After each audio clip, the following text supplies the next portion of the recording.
Black men are the prize campaign. Today, I told a black man that his smile was really pretty. Love when a black man get off work or he get out the gym and you can smell him. White women often fetishize like physical attributes about black men, specifically like their hair, their bodies, their dicks. That as black men age, their desirability increases. I have no tenderism, no dripping off the bone tenderism without the black man. People ask me, what is your type? I realize that I don't like to talk about it because my type is a black man. I like black guys, baby.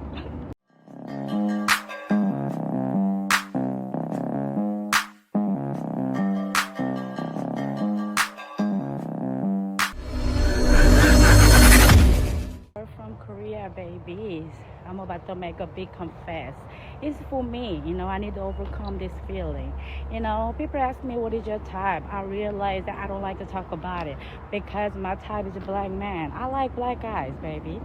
I used to be married one, I got divorced, so back in the day, my family hate that and my best friends don't like it, but I did it. I like what I like, I just don't like to say that because people always coming at me, look at your hair, look at your English. I don't know why, so I just stopped saying that, but it's not cool. I really know what I like, though. You know what I'm saying? And a lot of black girls, mean to me because they feel like I'm still their man. Baby, honey, man is man. We don't steal nobody. And then you dating the... Wow. You didn't have to do that. She let black woman have it. Man is man. She looked like, what's that girl? Black man on my arm, no black man on your arm. Black man on my arm, no black man on your arm. Oh, Korean man, I love it. So 2026, let's do better. Let's do better. Wow. Black man on my arm, no black man on your arm. That's wow. Damn, Miss Korea just, why did you bring it to him like that? You didn't have to do that. Like in this video, I'm not going to bash all because there are some, very few black ladies that honor black men. So I'm gonna give you ladies some appreciation today. But this girl from Korea, she let it be known. My type is a black man. I love black man. I think I put that in the thumbnail. I love black man. Are generally desired by everyone. That's what I'm saying. Literally, dating as a black man is low-key on easy mode in 2025. Like, anytime I hear someone say, oh, this particular race doesn't like black men, I'm always looking at that person crazy because I'm like, what did you do to make that particular race not want you? The members of particular races, like regardless of what race it is, that don't date black men are few and far between. Again, I went to a PWI, okay? A lot of people from rural parts of Pennsylvania, the first time they saw a black person was going to college. It was never hard to find someone to desire me. To the point where I had to play Where's Waldo with minorities just to challenge myself. And I feel like if we're talking about like chasers, like women who want particular kinds of men, I feel like they're more chocolate chasers than women chasing any other kind of race. Like they want us bad, but like I don't know who it is trying to spread the narrative that like black men aren't wanted, but that it's just not true. Like there's not a single race where I could see and be like, ooh, but do they like black men though? Because I already assume they do, because that's just how life is for it. Like literally the bigger worry is making sure they don't only like black men. Like in general, I feel like black men more have to worry about being objectified than rejected. Given that you're a good looking man. Okay. Now, if you're chopped and you're like, oh, it's hard to date as a black man because I'm chopped. It's because it's not nothing to do with your race, bro. It has to do with other things, other comorbidities. Like, bro, not gonna lie, bro. I think when it comes down to it, bro, when people talk about people not liking a certain race, I feel like a lot of these people just, they're not the brightest star in the sky, let's say. So people are like, oh man, they just don't like people of my race. Like, no, it's something else. It's let's put this on a more micro scale. That's true. He's somewhat right, but it's known now. We're loved all across the board. You see, Chi Man, I'm saying it wrong because that's not a Korean name. She said, I love black men. She even got the braids in, right? To match. And how can we hate it? We accept it all, right? Because it starts out with desire. The same way guys feel about ladies. If we desire you, we're going to be sexually attracted to you. Yes, I do know some of them, as she explained, may be size queens. I understand some of them may want the guy because of his attitude, because of our attitudes, but that's all fine with us, right? It starts from desire. A reminder that black men are the prize. So today, for my Black Men Are the Prize campaign, which is going to be a long-running campaign for the rest of my life, today I told a black man that his smile was really pretty, and he proceeded to smile even bigger. And I saw another black man who's a really big actor that works with Tyler Perry, and I told him God bless him. And he proceeded to say thank you. I thought he was very appreciative of my compliment. And another black man I saw today, I told him that he was very, very handsome. So, yeah, Black Men Are the Prize campaign, long running. I respect her, right? Because she was kind of shooting her shot. If you weren't, that's kind of a tease, right? Because a man sitting there like, that's it. Campaign to uplift, motivate, inspire, love on, appreciate the black man. Because without the black man, y'all ain't got no style, y'all ain't got no swagger, y'all don't got no ideas, y'all don't have no sauce, y'all don't have no football, y'all don't have no basketball, y'all don't have no tenderism, no dripping off the bone tenderism without the black man. Take notes, Emily. Thank you for honoring us, sister. We appreciate it. Said out loud is that as black men age, their desirability increases. Thus, their optionality of women is always expanding. And the exact opposite is true for black women. As we age. You know, I've reacted to this video before, but I had to put it in here. For her to say this, she's accepted because she is a stone cold black feminist. She's accepted. She said, you know what? I'm done fighting. I got to accept it. Men are actually the prize. Let's go. Doesn't matter how much money we accumulate. And that's why he's sitting there just drinking his wine. Just let her say it, right? Our degrees or professional accolades. The reality is that our marriage and partnership market value is depreciating with every passing year. No matter how good we look, no matter how fit we are. You know, and I got to pause it because this is starting to become sad, right? The fact that you're admitting this, it's like you lost. I mean, you are old, and what you said is right, but I guess take it as a learning lesson. You messed up, right? But you do have a kid. You did it the hard way, you did it the wrong way, but you got one, right? I'm happy for you, and I hope you live long and prosper. Seriously, all jokes aside. I think it's funny that people keep commenting in the comments like, what's wrong with that? What's wrong with that? Honey, everything. But anyway, I'll just address my piece because, you know, I want to. Today's the day. I've been making these videos over and over again, and I just don't know when to post or what to post or if people are going to come for me, but I don't really care anymore because more people are commenting on this video, and I just don't understand why. Also, there's other people that make videos about this that are way more smart than me on this topic and like know how to elaborate themselves better, so maybe you could find their videos and have a better understanding rather than just my personal experience. But hey, I've been around white girls who don't really know like what they're doing. We all know the history of black men and white women dating. Problematic to some. I personally don't think it's problematic. Like, I don't see anything wrong with that. However, there are things that can go very wrong, and I believe if you're a white woman who dates outside of her race, especially a black man, you need to educate yourself on those, because essentially you're putting your partner at risk to be hurt. That's just a simple fact. If you look at history, we see black men getting physically harmed and are still being physically harmed for dealing with white women. Now, white women think it's just like really a game, like, oh, this is a cute aesthetic. They want to have mixed children. They want to be like Kim Kardashian and Kylie Jenner, which nothing is wrong with that. But at the end of the day, there is a lot of things wrong with that. If you're not advocating and educating yourself about the Black community, then have these relationships with Black men. It's almost like you are like falsely like supporting them, I feel like, because you're not looking out for their best interests.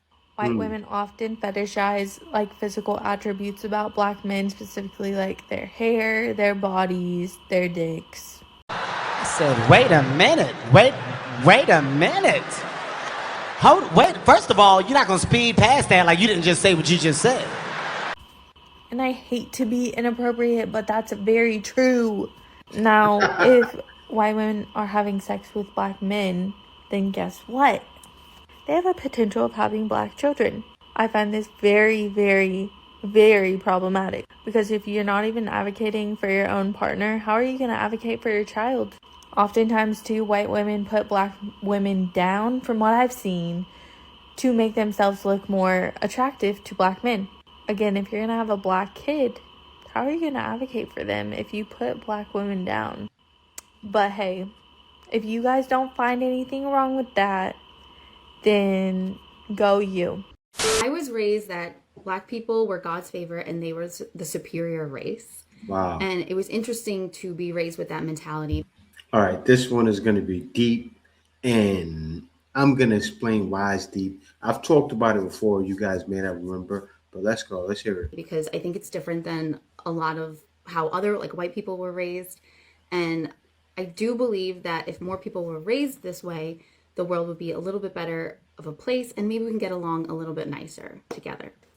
Obviously, there's pros and cons to everything, so I would love to discuss the pros and cons of what it was like to be raised with this mentality, as well as like what you think about it and what you think we should do going forward to raise the next generation of children who are carrying the future for us.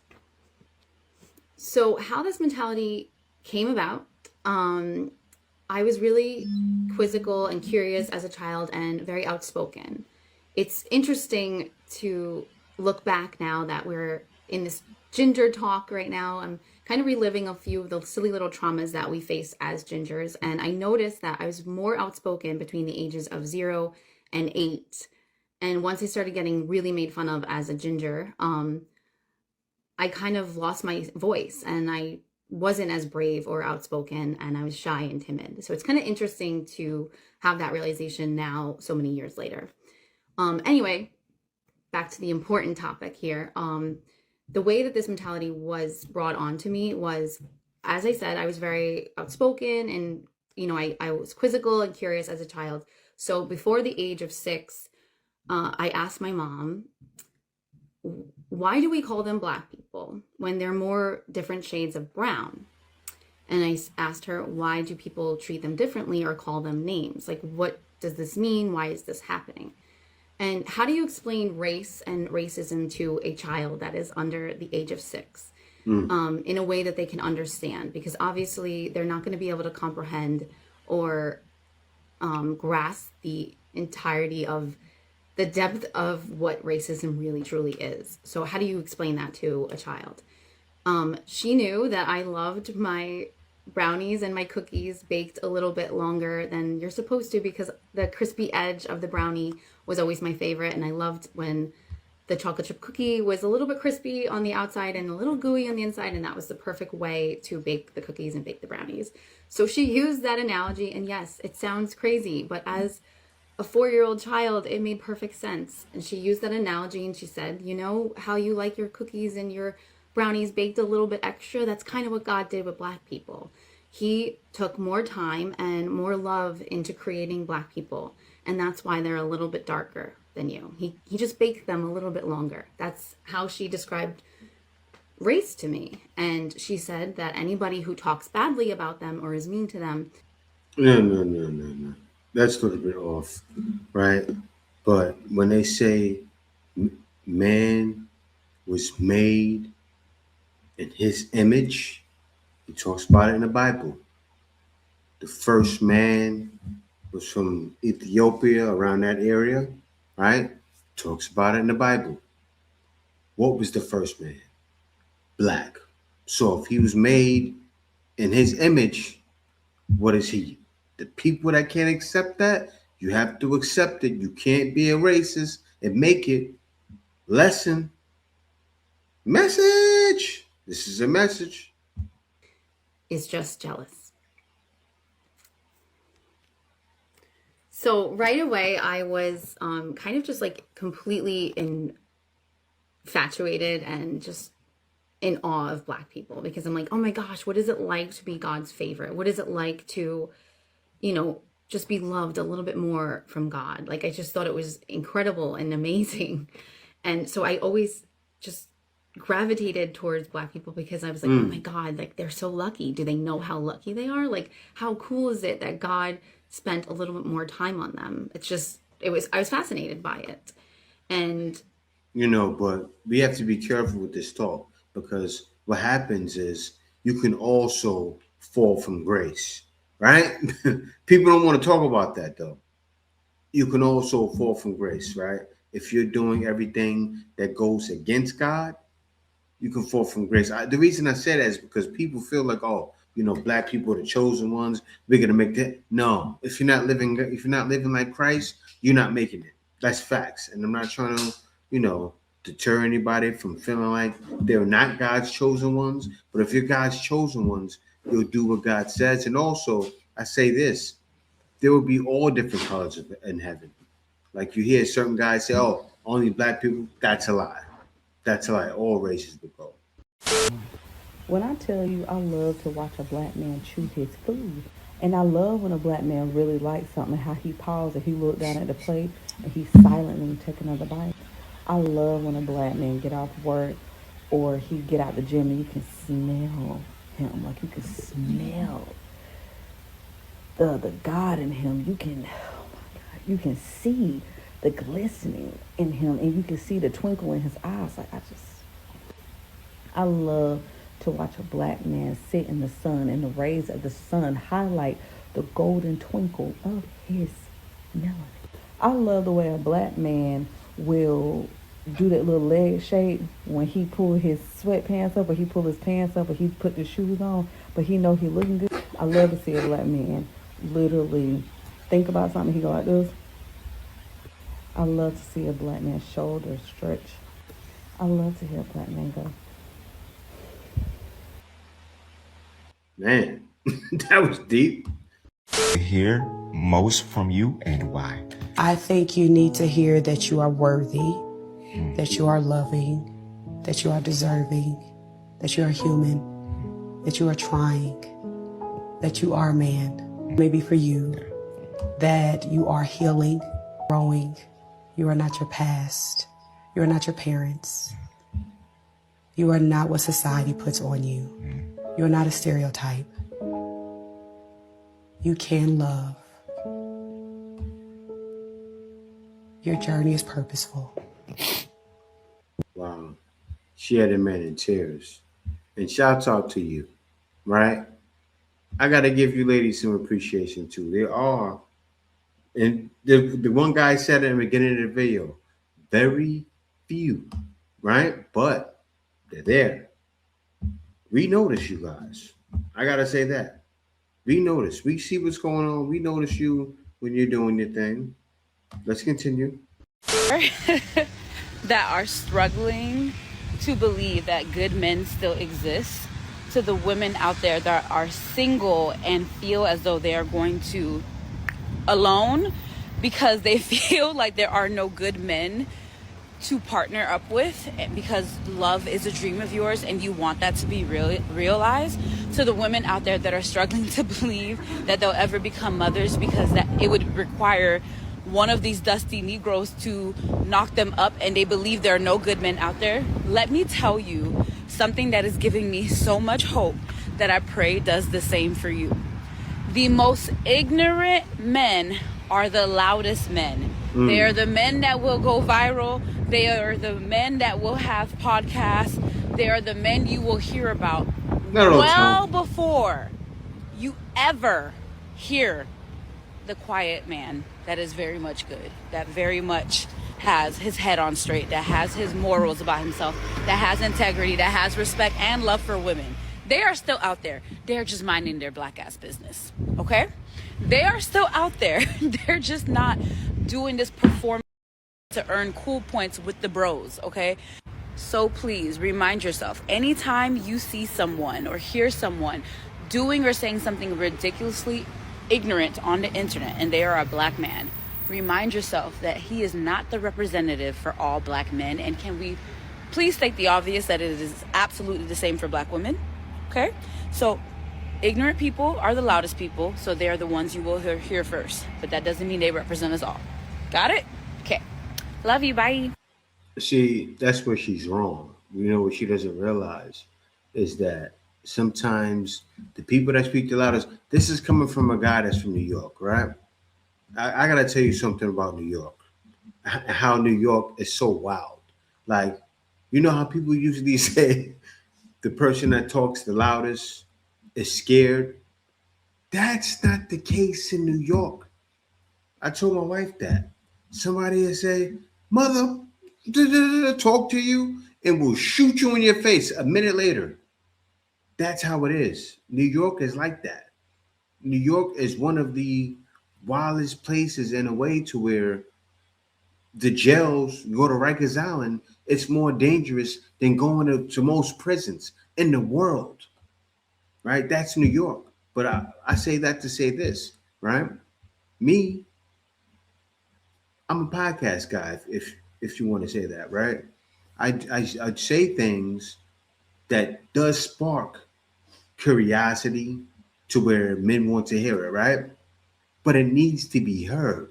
Why is that? See, because what she's saying about podcasts have showed men the truth. Now, some guys take it too far, right? But some guys play the middle. You have guys like me out there that play the middle, but not play the middle to choose the middle side, that understands what's going on over here and what's going on over there. And one thing that I do understand is most of you ladies drop the ball. What do I mean by that? You went the route you took, and now you're struggling. All we're doing is talking about it. So watch the show. You're going to watch it because it's going to be very interesting. It's going to be very true. Dates Japanese women. He's only ever Listen to this. Japanese women. He loves Japanese women, and he's African American. He's from the continent, so he's not U.S. American. Hear why he loves Japanese women. Watch this. He's African. He only dates Japanese women. And I asked him one day, I said, why do you not date other women besides Japanese women? And so he said, Marcus, I'm gonna show you. So he was courting this Japanese woman. We were in Guam. We were overseas.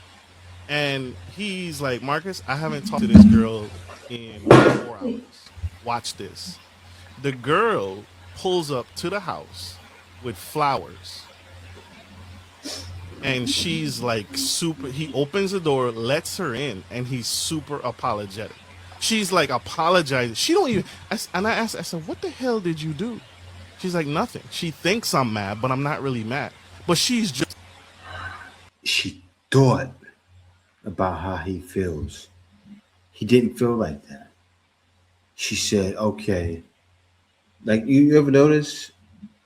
I showed a video of a lady, she was a foreigner, saying sorry. What was that? In Germany, right?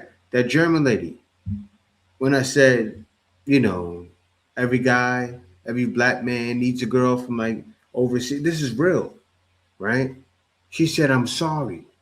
You guys remember the video? The German girl said, I'm sorry. He said, don't worry about it because we really don't care, but we appreciate it. This is the appreciation we need. You already know who it is. It's your favorite Coach Q. So listen, I gotta get on here and talk about Jeezy today and Jenny Mai. Now, I didn't talk about Jeezy before because I saluted him. I gave my caps off to him because Jeezy didn't even want to talk about Jeezy. He didn't want to talk about his situation. He wasn't capping off of these platforms or whatever. I like the fact that a lot of people was coming out saying that they try to get interviews from Jeezy, whatever, but he didn't want to discuss his relationship. He didn't want to discuss, getting a divorce because he saluted his wife, now soon to be ex-wife or whatever, and they created a beautiful family or whatever. So I like that about Jeezy, and I was like, you know what, we gonna mind our business over here, and we're not gonna talk about Jeezy or whatever. But I gotta talk about him today because old girl is running her mouth a lot now. So, and then we see that Jeezy did the interview with Nia Long, which I feel like was a dope interview. But the thing that stuck out to me, like it stuck out to everyone else, is when Jeezy started talking about, he need his black woman back. You know, he was at his lowest of when he's at his lowest or whatever he feel like he is now, he need his black woman and whatever. So just like a couple of people, it just seems like, you know, every time a black man is down, when they stray out of our community, it's like when you at your lowest, like he said, you need your black woman. You know what I'm saying? So I feel like, okay, so when you was up, when you was good, you didn't need us then. You know what I'm saying? Now, I don't want to be too politically correct because maybe he wasn't talking about his black community. Maybe he was talking about he need his black mama. Maybe he's talking about he need his sisters. He need his aunties. Maybe he was talking about them. But, you know, for Nate's sake, we just going to say he said he need his black woman now when he was. I gotta pause this real quick, right? Because Jeezy, I don't know, comes across like he didn't grow up with his father, right? I don't know, has he? But a lot of guys that are in the community, that are hood, right? They rely on the strong black woman. But a lot of guys are tired of that attitude. So she said, what's your thoughts, family? I'm going to tell you my thoughts. Now, you have some ladies across these waters even that's all they want, right? Is your love muscle. But I said it earlier in the video. Love starts with desire, right? So even Jenny Mai may have loved him, but what happened? She's in the spotlight, he's in the spotlight. That's why they bumped heads. And she was masculine. Jeezy should have knew better. He should have knew she was masculine. And the spotlight, you hear how she was talking on her talk show. He didn't do a crime scene investigation. Seriously, I would have never dated Jenny Ma. I would have said, no, she's a modern woman. He failed, right? So that's what happened with that. But like I said, love starts from desire. And not only, I'm not the only one that's going to say that. This brother feels the same way as well. Contact is motivated by sexual desire, right? If he had no sexual desire, he wouldn't go out of his way to approach her. So it's the same thing with us. That's how we fall in love. So ladies may fall in love. Ladies fall in love kind of the same way, but it's more intricate than that. But still, it's similar. Sexual attraction. Now, if they bump into each other, or for some reason something about her made him feel like they'd be very good friends, maybe she's wearing a shirt of his favorite anime or favorite sports team or something, then that can initiate some form of interaction, and that can lead to a friendship. But typically, a man is approaching because of sexual attraction. So if sexual attraction is motivating the approach, that means sex is on the table. It's one of the primary desires. Additionally, a woman being approached and agreeing to a man's invitation is because she also wants sex from that man. Now, that's something that's not usually thought about. How guys will go, well, no, man, women use me for dates all the time. We're going to get to why that happens. But on a baseline level, a woman evaluates a man's value in terms of what does she think he has that she also wants to experience, right? And that's very important. So man initiates, woman agrees. He's sexually attracted to her, so he initiates. Her acceptance of that when the man does that is under the basis of her being mutually sexually attracted to him. Whether they have sex or not, that's a whole different conversation. But the assumption by saying, hey, I want to come out with you, the baseline of that is that we're mutually sexually attracted to each other, so we both want it to eventually become a sexual dynamic, become intimate. That's mutually desired. So where do all these problems come around? Why am I even able to have a company that helps men with their relationships? If that was that simple, don't guys just approach women, women agree or disagree, and they keep doing that until they find a woman that makes sense for them? If it was that simple, then there would be no need for this. There would be no quote-unquote dating problems, or historically guys, there being an 80% that doesn't have their way, right? if it was that simple. The Iceman is coming!